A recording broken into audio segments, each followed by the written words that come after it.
VapeHaul. Alright everybody, welcome to the second edition of VapeHaul 2.0.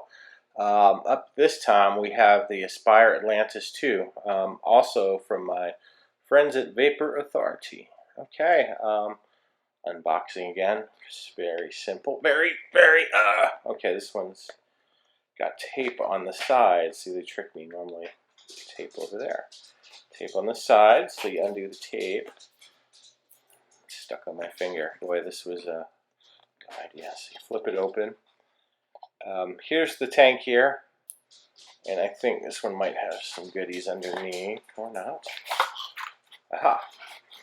Sometimes it's playing a little hide and seek, finding where they put stuff. So we've got a replacement head. It's coming with this. Let's see, are we marked with any kind of... No, this one does not have any sort of resistance marked on it. We'll check it out. We'll get it on the X Pro. I guess we'll use the X Pro again. Alright, so of course I already reviewed the original Atlantis. So I'm looking mostly for differences, though I can't really tell too much. Hang tight. Let me run back. I'm going to grab my original Atlantis. We can compare and contrast. Alright, there we go. Okay. So here we are with the original Atlantis. The lighting's a little wonky, so I apologize for that. Really wonky. Alright, so here we are with the original Atlantis, next to the Atlantis 2. Wow, notice anything different? Holy huge Batman. Park a car in this drip tip. Alright, so pretty much everything's a little bit bigger about the two. Here, right here, it's taller. Tank might be a little bit bigger. The drip tip, interestingly, this is actually, yeah, really kind of oddball. Very short tip. And then there's, as you can see there's kind of a groove. The bottom of this tip fits in there. Then there are holes under that, which I guess are, I don't know. Yeah, interesting. Okay, so let's pop it open here. Of course, we already saw the heads.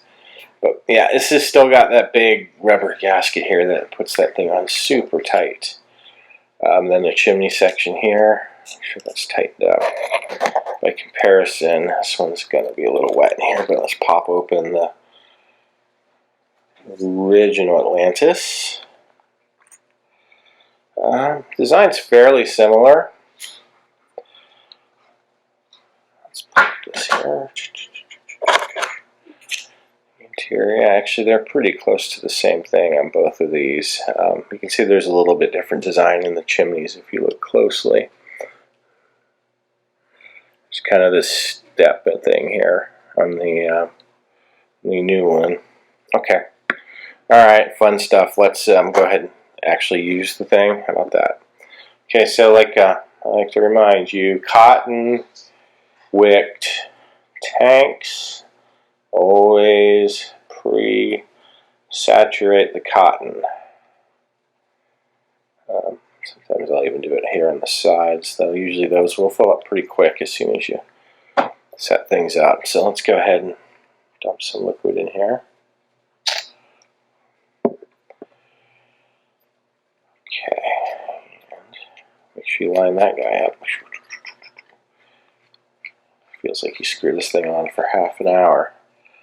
Getting that gasket pushed. Okay, it's getting tight. Let's go ahead and pop in.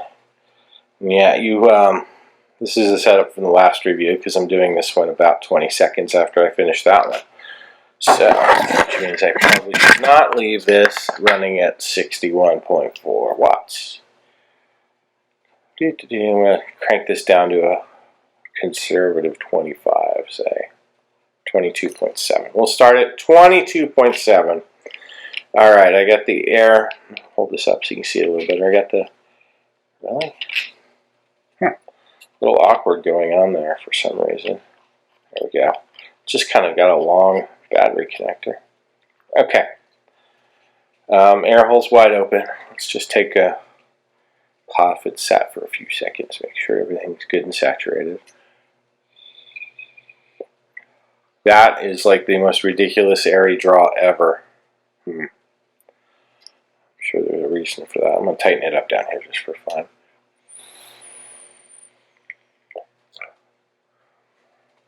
Okay, so this one's for sure for you lung hitters out there. Let's just crank this guy up. We're going to need some clouds coming out of it. I'm going to hit it up to 45. Why not?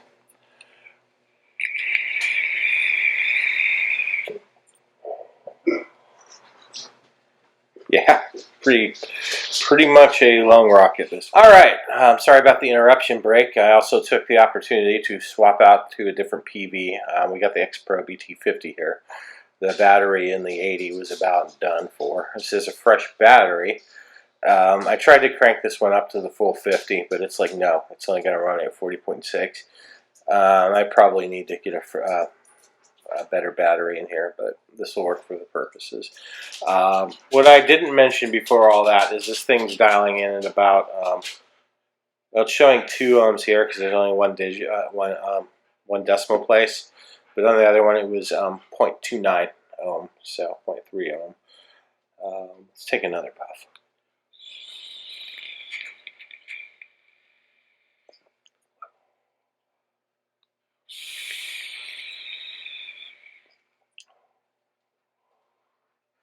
Yeah, it's nice. Directly for lung hits. I want to put a little more power at it, but the 80 is the strongest thing I have. This is the second. So we'll just have to wait on that one. And I can't get the dogs to stop barking. So this is probably a good time to jump off from this VapeHaul. Once again, there will be a review in coming weeks on stevevape.com. Thanks again to Vapor Authority for hooking me up with a couple tanks to review. And I'll catch you next time around. This is Steve K's Vaping World.